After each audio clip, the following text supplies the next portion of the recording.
Y sí, se lo había previsto. Ni el más optimista de los ecuatorianos pensaba que se iba a aprobar un incremento salarial para el próximo año, y no se equivocaron. Con el desacuerdo en firme entre empleadores y trabajadores, donde los primeros esperaban precisamente que no se suba $1 por la crisis que provocó la pandemia en las empresas, mientras los segundos planteaban que se incremente el salario básico en $80 también por la crisis que provoca la pandemia en los hogares del país. Y les decíamos que con el desacuerdo en firme, el gobierno es quien resuelve y le da la razón a los primeros, a los empleadores, y no habrá incremento salarial para el 2020, aunque sí unas compensaciones. Para explicar aquello nos acompaña el ministro de Trabajo, Andrés Hitch. Buenos días, ministro, y bienvenido a Contacto Directo. Buenos días, Lenin, muchas gracias por la invitación. Empecemos por lo primero. No se incrementan los salarios, pero eso no significa que se desconozca que existe una crisis económica que afecta también a los trabajadores. ¿Cómo se va a abordar aquello?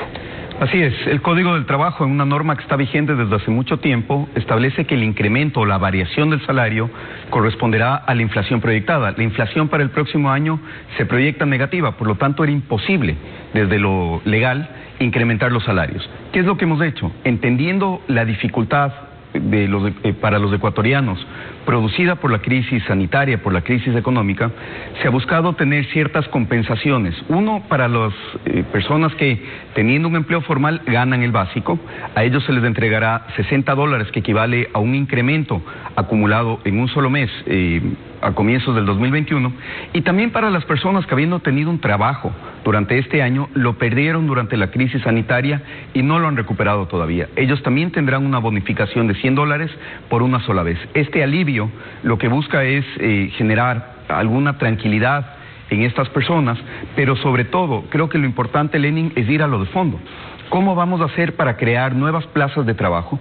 ¿Cómo vamos a hacer para ayudar a reactivar la economía y sobre todo generar nuevas oportunidades? Ahí está el centro de la discusión y ahí debe estar el centro de las políticas públicas, o hacia donde deben apuntar las políticas públicas. Pero antes sí, debe haber apuntado desde el inicio del gobierno. Lamentablemente hubo una suerte de inmovilidad en aquello, pero yo, antes de entrar en ese punto, quisiera preguntarle por qué razón, si el 328 de la Constitución señala que la remuneración será justa, con un salario digno que cubra al menos las necesidades básicas de la persona trabajadora, así como de su familia, resulta que tenemos la canasta vital en $500, la canasta básica familiar por sobre los $700. Sin embargo, a la hora de las estadísticas, siempre se dice que es más de una persona la que tiene ingresos en el hogar, y entonces el salario sí alcanza. Esa es la lógica que aplican, pero no es la lógica que sucede, que se vive en muchos hogares. La Constitución lo que nos dice es que tenemos que caminar hacia poder cubrir por completo las necesidades que se expresan en la canasta básica familiar, y la Constitución habla de una progresividad hacia cumplir ese objetivo. La canasta básica familiar, para aquellos que no lo conozcan, comprende 75 artículos, y estos artículos se miden, o la variación de los precios de estos artículos se miden de año a año. Y el INEC toma como perceptores, es decir, como las personas que aportan a esa canasta básica familiar o a los ingresos del hogar, a 1.6 ecuatorianos, es decir, asumiendo que en la familia trabaja una persona a tiempo completo y una persona a tiempo parcial. Es un poco como lo característico. Sin embargo, creo que lo importante, Lenin, nuevamente es lo que nos dice el Código del Trabajo, que complementa esta norma. Y creo que eso también es una de las razones por las cuales tenemos que caminar hacia una reforma integral del Código de Trabajo. Tenemos que actualizar el Código, tenemos que generar las condiciones para que los ecuatorianos no dependan solamente del salario básico. Recordemos aquí otra cifra que es importante. Apenas del 4.8% de los ecuatorianos gana el salario básico. El 44% de los ecuatorianos ganan más que el básico, el 43,7% me parece menos del básico, y por lo tanto tenemos un problema sumamente grave. Tanto las personas que ganan ingresos muy bajos, ¿no es cierto?, en la línea del básico, y también las personas que ganan mucho menos de él.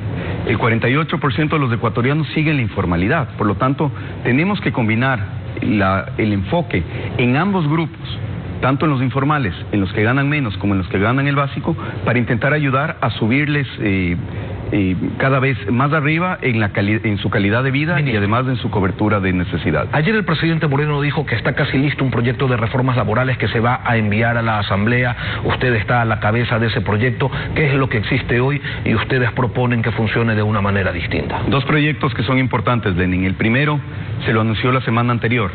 Es un proyecto que va a impulsar la economía violeta. Esto se ha trabajado con distintos sectores. Es un proyecto que lo que va a lograr es facilitar el acceso de las mujeres al mercado formal de trabajo y el crecimiento de las mujeres con iguales derechos y garantías que los hombres. ¿Qué es lo que tenemos en este momento? Tenemos mujeres que se quedan fuera del mercado formal de trabajo, por lo tanto, sus condiciones económicas se deterioran muchísimo. Este es un problema estructural que se viene arrastrando desde hace muchos años.